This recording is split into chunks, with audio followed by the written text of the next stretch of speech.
জন্মেছি তোমার মাঝে ক্ষণিকের তরে, অসীম প্রকৃতি সরল বিশ্বাস ভরে।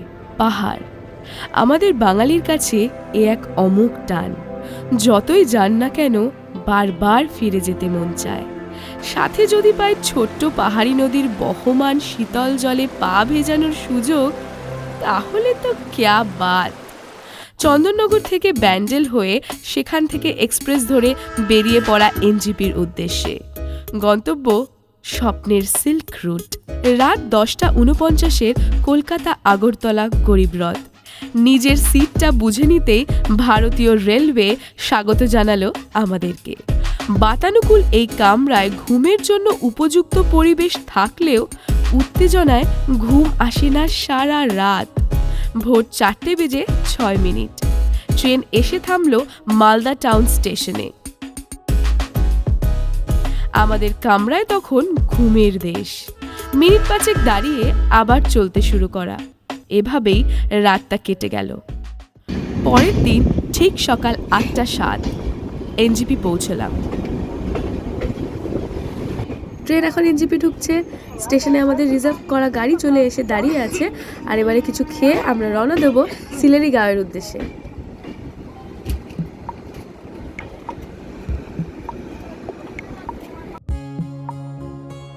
সেবক রোডে মেরামতির কাজ চলায় আমাদের একটু ঘুরে করোনেশন ব্রিজ পার করে লাভা কালিম্পং হয়ে যেতে হবে। ফলে সময় আর টাকা 2 লাগবে বেশি। ট্যুরের প্রথম তিস্তা দর্শন, দামাল তার রূপ। ডান দিকে বাঁক নিতেই দেখা মিলল পাহাড়ের। আবার পাহাড়, কি অপূর্ব, কি প্রশান্তি। তাড়াতাড়ি বেরিয়ে পড়তে হবে বলে ট্রেন থেকে নেমে খাবার না জুটলেও এখন খেতে হবে বলে ড্রাইভার দাদা ফিরিস্তি জারি করলেন। পনির পরোটা, একটা তরকারি আর সাথে আচার। পরোটাটা ভালোই খেতে, তবে তরকারি আর আচার খায়নি একদম। আবার বেরিয়ে পড়া। প্রথম বিরাম তিস্তা নদীর ওপর করোনেশন ব্রিজ ভিউ। ও বলা হয়নি, এই ট্যুরের আমাদের দ্য বেস্ট টিম গুড্ডু দাদা, ইন্দ্রানিদি, সাহেব ও তার স্ত্রী রাজন্যা, গুড্ডুদার ছেলে ভুদুল, আমি ও আমার কর্তা, আর আমাদের সারথি আকাশ ভাইয়া। দূরে পাহাড়ের বাঁকে এক রাখাল তার ভেড়ার পাল নিয়ে চড়াতে যাচ্ছে, আর কিছু ছেলে চলেছে তাদের স্কুলের পথে। আবার পাহাড়ি সুন্দর ছোট ছোট গ্রামকে পাশ কাটিয়ে চলা শুরু।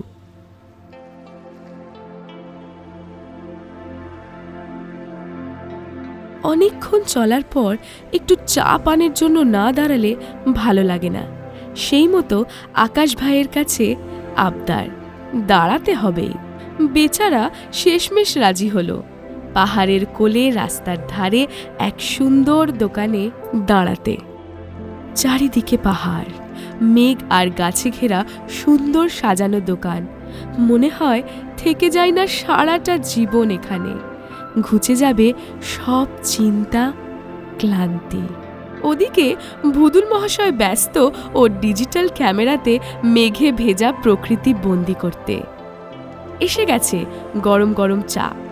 এখানের চায়ের কাপগুলো খুব সুন্দর, একটা চৈনিক ব্যাপার আছে। একটু জিরিয়ে নিয়ে আবার শুরু করলাম চলা। আমাদের সাথে সঙ্গী গান আর না শেষ হওয়া রূপের ডালি নিয়ে প্রকৃতি। পৌঁছলাম সিলেরি গাঁও। পাহাড়ের কোলে ছবির মতন একটা ছোট্ট নিখুঁত গ্রাম, অফবিট লোকেশন।